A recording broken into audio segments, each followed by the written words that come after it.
This is Florida Natural Farming at Frog Valley Tropical Fruit Farm. I think I'm gonna walk to the whole path, the whole 10 acres front to back. Our mowed path that I haven't had to mow in 4 weeks, which is unheard of here in the middle of summer, but we haven't had any rain. And it's kind of scary, but interesting. So I've been coming to Florida and had a place in Florida for like 15 years.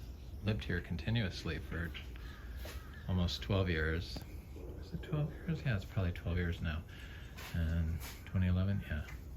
And no, next year will be 12 years. Beginning of 2023.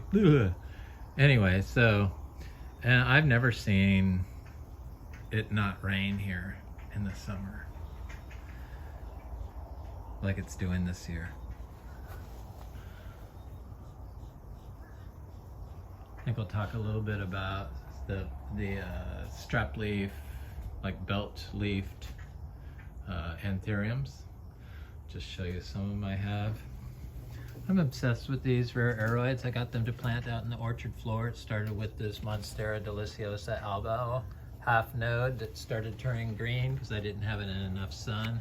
So it's finally sending out, it looks like gonna have some white on it, I hope.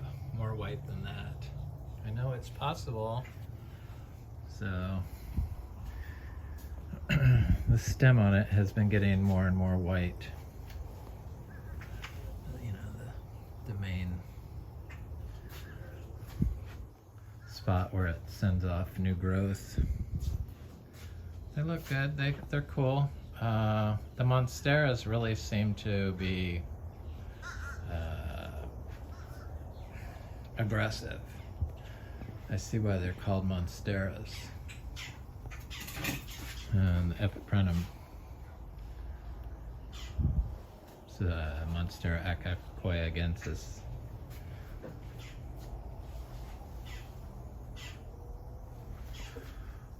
It's Monstera subpinnata.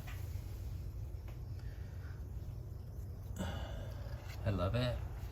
It's getting pretty big. It's growing up this old gate from my house in New Orleans.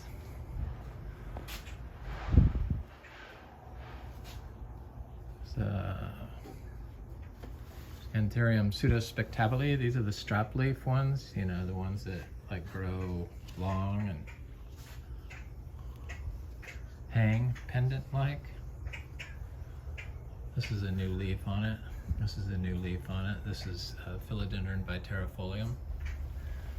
This is Philodendron Friedrichstallii. Stalli? What is it? Let me double check. Friedrichstallii. This is a new leaf on that.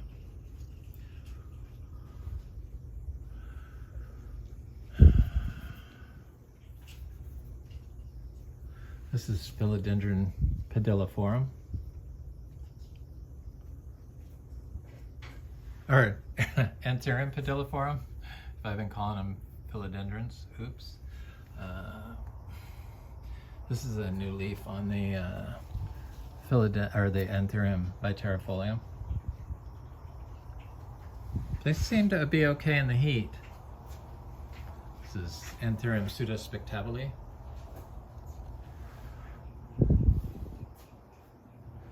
I love the Anthuriums and the philodendrons. This is a super rare one. Anthurium lutheri.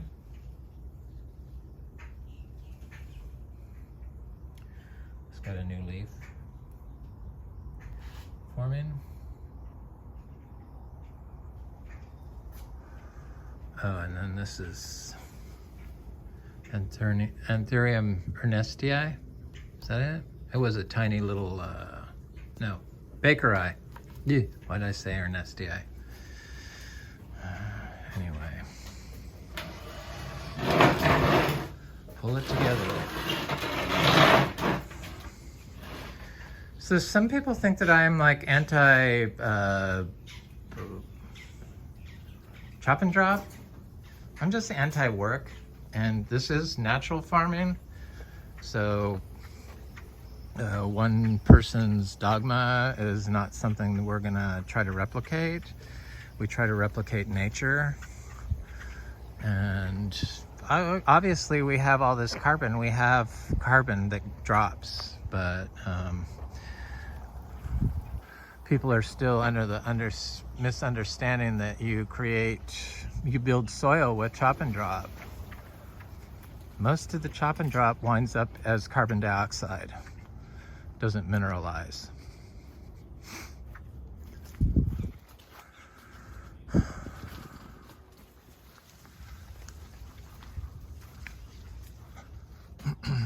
So, you know, we try to do everything naturally, which means leave it the hell alone. I do trim along here, and I trim along my path. I should bring that little chainsaw with me. Not to try to do too many things. I need my hand to operate it, so. Stuff's looking okay. This drought is very scary. But there's so much green in the system with all the plants. Notice how the heliconia that's not planted with a bunch of other stuff, how it's the driest one, and then as more and more plants get around the heliconias, they look better and better. So this doesn't have a lot of stuff growing around it like the heliconias down there, and it shows, though this one seems fine. It's a different type, so might be more drought tolerant. This is a plumeria I just moved. Seems okay. It's got new growth on it. Looks a little dried, but I mean, they're kind of cacti-like anyway, succulent-like. It's from that plumeria, red flowered one. Yeah, there it is. One left, little flower left on that. I'm into cacti, so this is a tree aloe.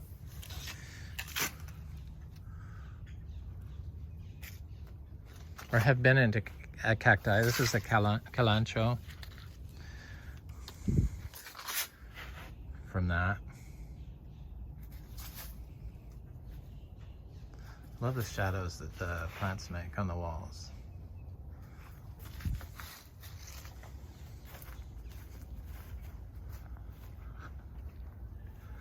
I'll just go look around the back, and then I'll go on the trail. Might as well show you the pond and then go on the trail. That's what I'll do.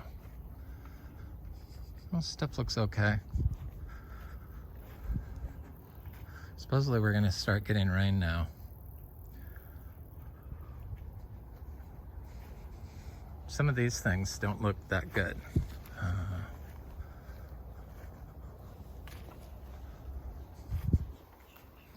The grasshoppers have been getting the tea leaf in some cases. It's because the drought stress weakens the plant.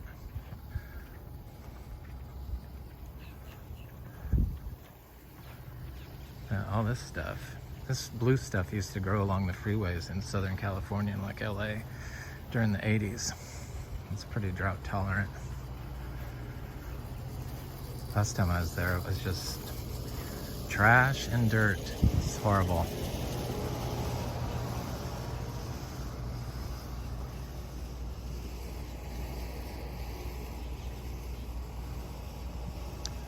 The gingers are just amazing that they keep sending out flowers, and even the leaf is wet, and I thought it was like completely dry. Oh yeah, all the leaves are wet. That's part of the reason I don't do the chop and drop, is because I think that the fungi are in that dead plant material when the branch dies, and it stays connected to to the tree. And everyone takes and burns them. All these people, they burn all their limbs and stuff here in Florida, and then they've been using all these chemicals to grow them.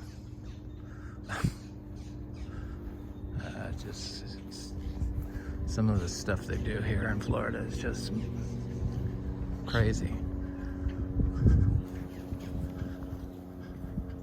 So here's this pond, and I saw a bird getting a fish out of it this morning. A little, like some catfish. There's actually water in that still, barely. Oh, rabbit scared me. There's clams in there. There's all kinds of stuff in there. Still got that duckweed on it. But you can see it's like a brown spot there. That's where they're catching the fish at. It's like some hole. But look at the dragonflies.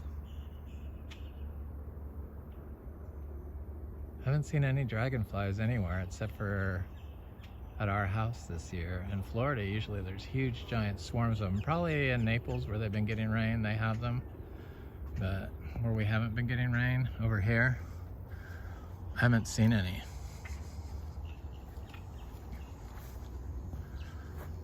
These lychee trees back here look fine. They never got any fry on them. They're bigger over here.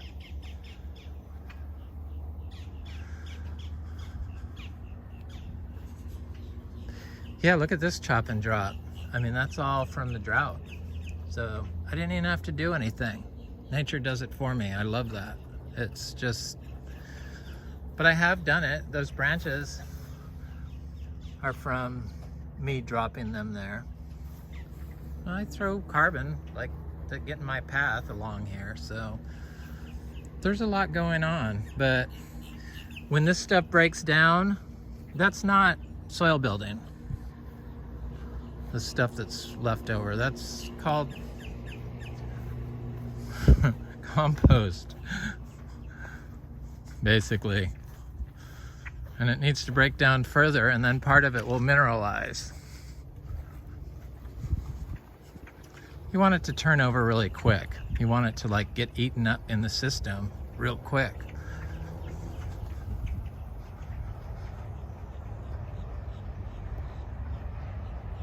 Looks fine. I mean, it's not your typical drought. I really can't whine it too much. It looks pretty good here, considering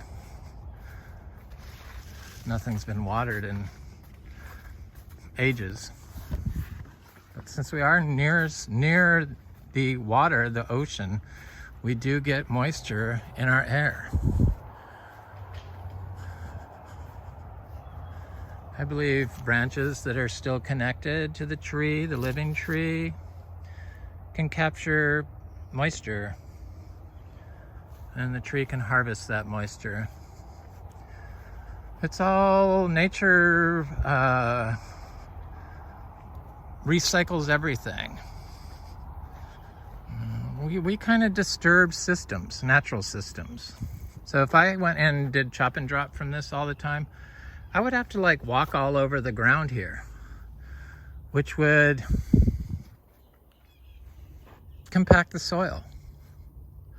I mean, that's what it would do. And then it would just dry up. Where if I leave this here, these leaves catch moisture. Sure, the carbon, the dead carbon is catching the moisture that's laying on the ground, but it's not got a direct pathway into the soil. I could chop and drop this.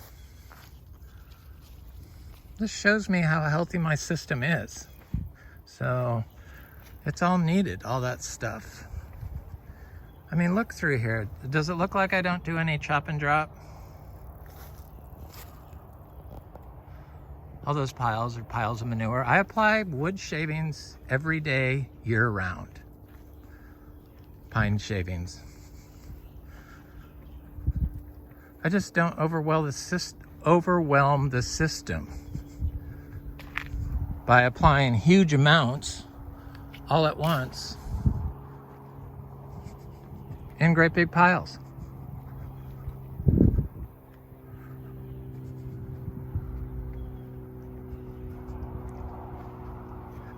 You know, it's a little bit bigger than what a cow would do. I mean, there's like several manure pile turds in here.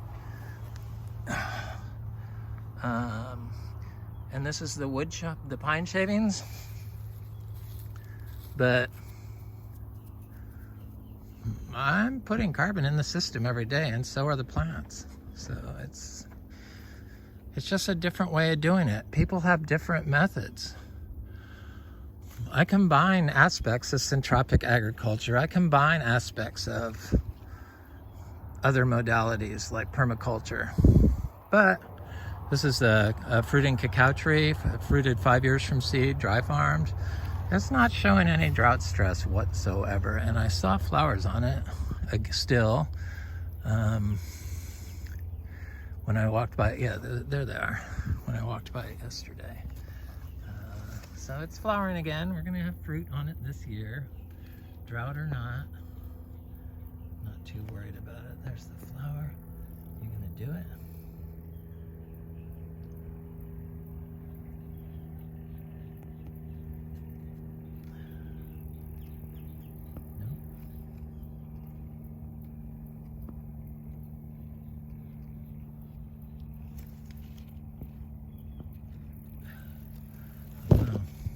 Anyway, if we get some rain, it would have more flowers on it. Got 5 fruit off of it last year. This is a tree, a seedling that I planted from the fruit off this tree that we got this year, off that tree. Dry farmed. I put a pile of manure next to it. It's got a little coloc tree, the Talicia florescea, growing next to it.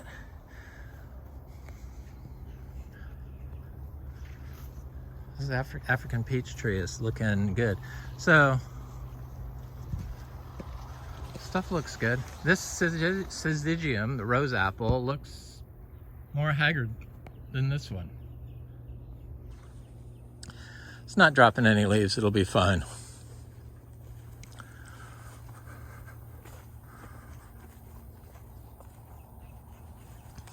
Yeah, look at all this. This is all chop and drop that I didn't have to do. I mean, even when this is all green, that is still there because it does it continuously.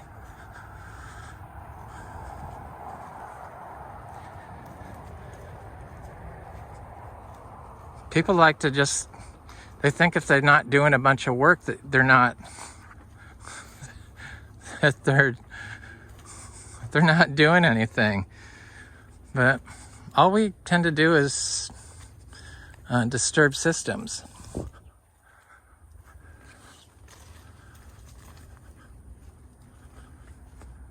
In Florida, it's the sand is so fragile. Just walking on it can break connections between trees from the shift in the sand.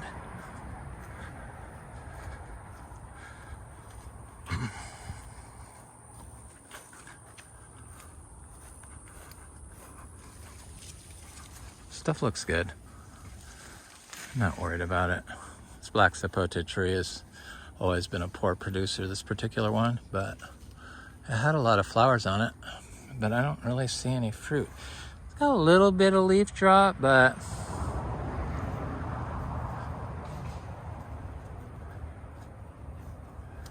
it would get more leaf drop the year and a half that I watered it. So this is a grafted jackfruit tree. It shows signs of stress, but it's not got major leaf death on it. This is a seed-grown jackfruit that it's shedding leaves like the oak tree does. So the oak tree is under drought stress. They shed the lower leaves, but then the top is still green.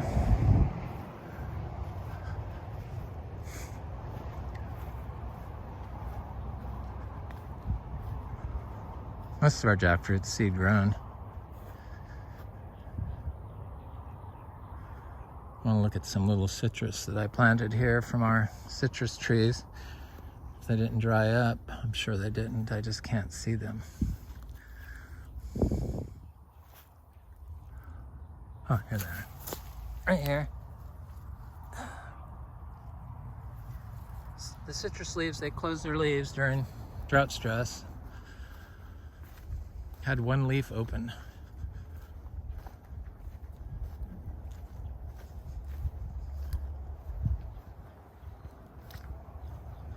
Seedling mango from last year.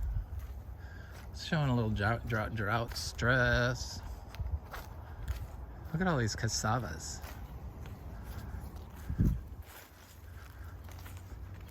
Yeah, the beauty of our system is we have these huge trees and they produce a lot of biomass on their own. Just the fact that you have plants growing in your system is applying biomass.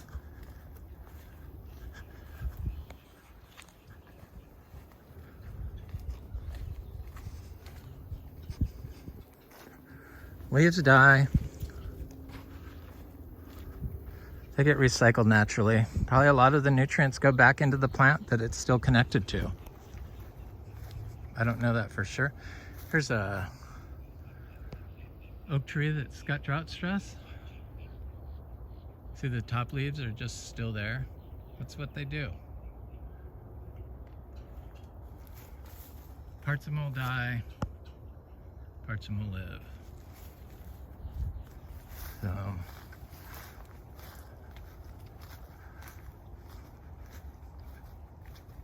the fruit trees seem exceptionally well adjusted, the rare tropical fruit trees and the citrus, to growing under environmental stress here in Florida.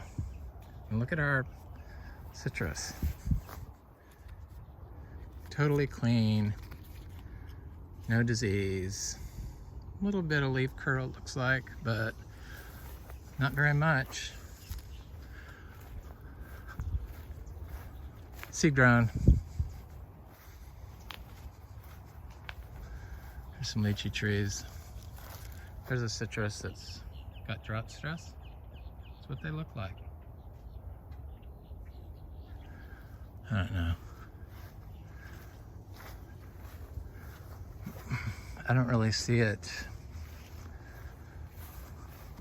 destroying anything, the drought. Yeah, this is what I need that little handheld chainsaw for. I chop this stuff and throw it here. Isn't that chop and drop? I just don't make a day's worth of work out of anything like that. I do a little bit, but nature does most of it. Look at this chop and drop. Probably connected in the ground, it sends the moisture into the ground, would be my guess. Or if it was broken off, it couldn't do that. Probably with the help of fungi. I know I've said this so many times, it's like broken record. This citrus looks really haggard, but it's still hanging on to all its leaves. This is a horribly compacted area. You can see how monocrop grass is still there and very sparse. So that's compaction. Where you have compaction, you get damage from drought, water stress, and freeze.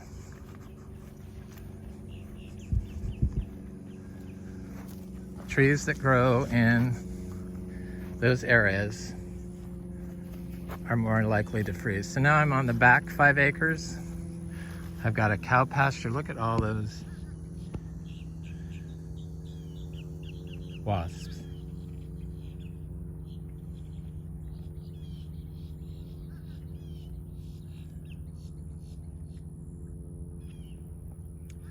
They moved on.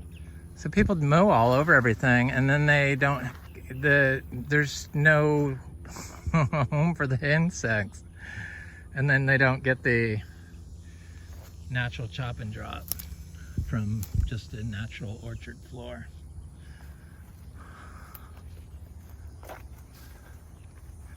Here's my pepper trees that I chopped off before. People just get too offended. They think I'm like talking smack about other people's methods. No, I'm just sharing my method. It's a combination of all those methods.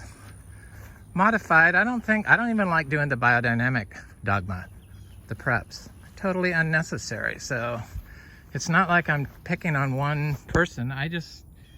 There's those wasps again. I just modify it for my situation and how I interpret how to grow trees naturally. So the indigenous microbes, yeah, I believe in all that stuff, but I don't believe in molasses. I believe in lab, but it contains a little molasses, tiny little amounts.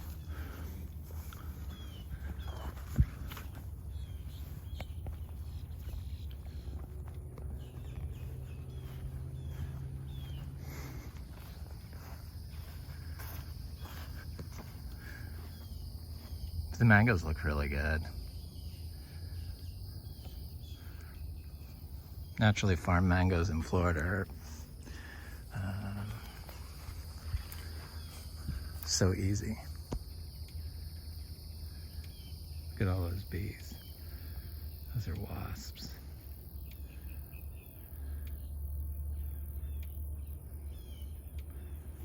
Okay, I'm gonna turn off my hot wire.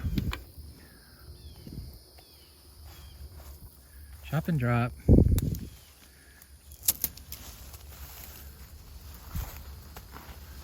I mean, really, why would you want to go in here and chop all this stuff down? Because it's just going to go into the atmosphere. Release water right into the atmosphere during this drought.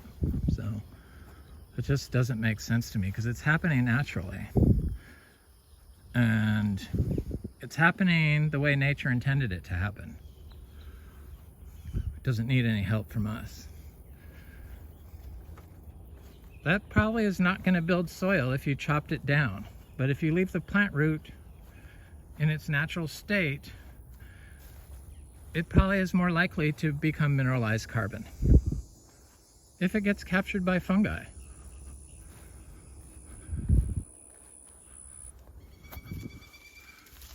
These are fruit punch mangoes. They look good. I gotta put the donkeys in a new pasture. I'm gonna go look at that pond back here, but first I'm gonna walk to the back.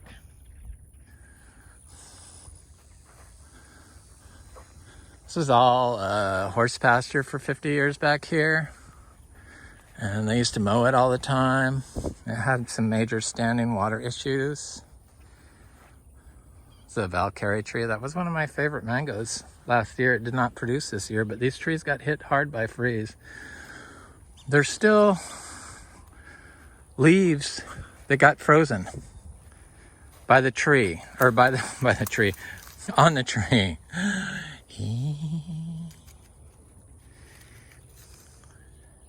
But they look like they're becoming skeletonized. I just find that fascinating, that kind of stuff, because it's like, is that tree, with the help of fungi, harvesting water with the help of the dead carbon and delivering it to the tree, and as this carbon breaks down, it's capturing the carbon with the fungi? Because I know there's fungi in the little branches. I've seen it. I can't see it right now, but I've seen some tiny little structures coming out of there that are fungi, because I've rubbed them and they're wet. So I mean, that's been 8 months since the freeze. That's from the freeze 8 months later. That's not from drought.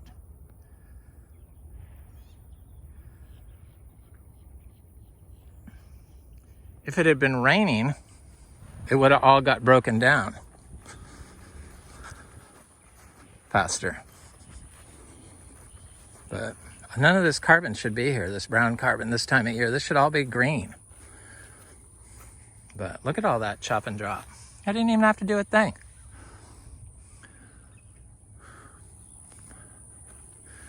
This forest grew by itself. I love it. Just people that clear out trees. I don't understand that. And they clear out the old trees here in Florida. The big trees, the big old trees. I've watched them do it. Hundreds of trees. It's sad, makes me want to cry. You know, those trees will never get to be enjoyed by generations. Because they took hundreds of years to grow that large. At least 100 years, probably. And they just pull them up like they're replaceable. Yeah, the mangoes look good. These are the cotton candy mangoes. Some of them did get froze. There's still leaves on the trees that got froze. This one got froze. There's one leaf left on it. See, the stick is still there. We don't get any of those beetles people seem to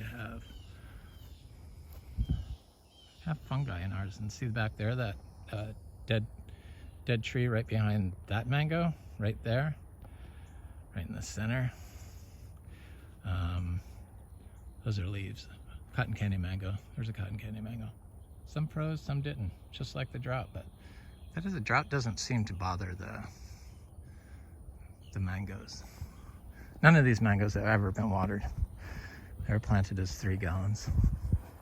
Those are all from 2 years, from small 3 gallons.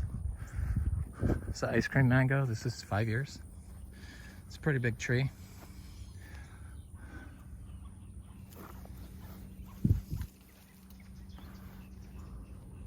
They look good. Some Valencia Pride. I had fruit on it, lots of fruit. Creature's got a lot of my fruit this year, but that's okay. I don't have to worry about selling it when that happens. I can collect the seeds, sell those. There's a cogshell mango, not my favorite, but I could probably learn to appreciate it as a freeze-dried mango. Okay, the donkeys have been in this pasture. I'm just gonna go look at these other mangoes back here. They look good. We had about 300 mangoes with the seedlings and everything, but the freeze knocked us back like 30 of our grafted trees. They're coming back, but I just count them out after that happens. Because those trees will be they're in the compacted areas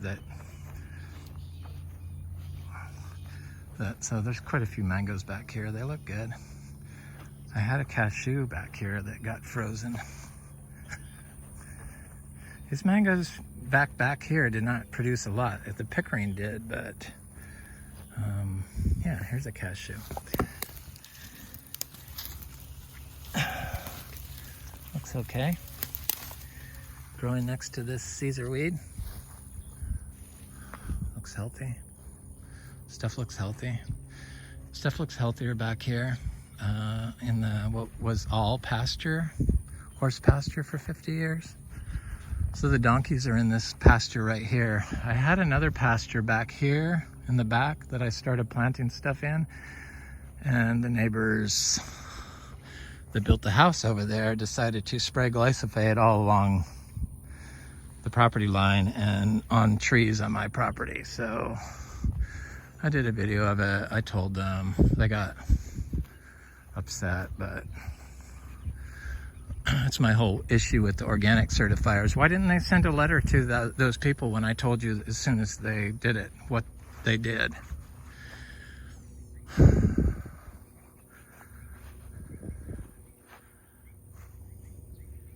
They just wanted their money. Not really there to help fix the problems in Florida.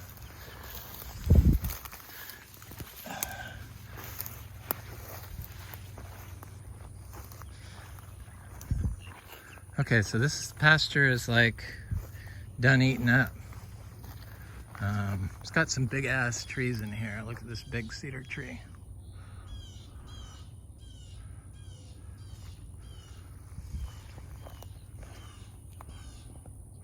People think you have to clear this stuff out, but clearing it out would destroy it. My donkeys and my zebus, they love all this stuff like this. Oh yeah, this needs to be... I didn't do any chop and drop in here. There's plenty. This one's done eat down for sure. And normally this would be like thick and lush. There's my little donkey lady. Come on, P, I'm gonna put you in a new pasture. I know. Oh my God, the pond back here. The water is down, looks like about 8 feet. I've never seen it this low, ever. Hi, P. How are you, princess? You're my little girl. Little girl. She's a wild donkey lady. I love her. This one loves my partner. Doesn't love me. One for each of us, see? She ran. I don't know what that's about. The bird people are back here. Yeah, see, normally you couldn't see that drainage thing there. But I've never seen this pond this low, ever. Come on, let's put you in a new pasture. Come on. Oops. Yeah, that's where they sprayed their glyphosate. That tree is like completely dead. For some reason, I think that looks better. But then they take that and they burn it. But since it's on our property, they don't do it. Well, that's what they do around here. Well, that is scary. So I didn't want my donkeys going over there.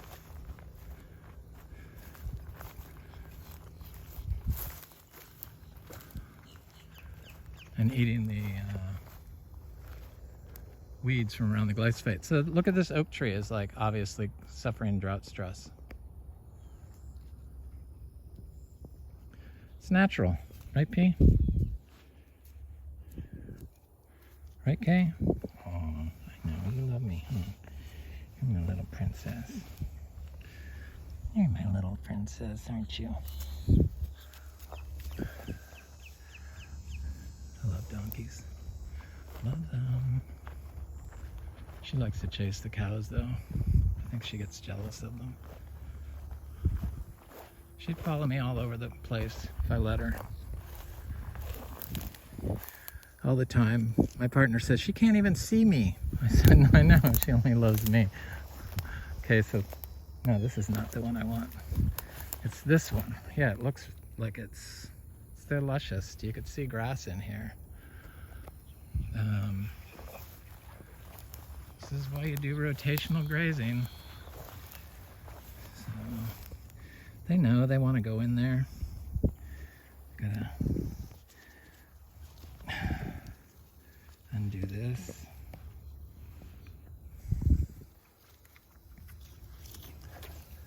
Come on. Come on, you guys. Much better. Yeah, see that? Boy, that was all eaten down. I think I waited too long. I didn't realize it was so haggard. This one hasn't even come back yet.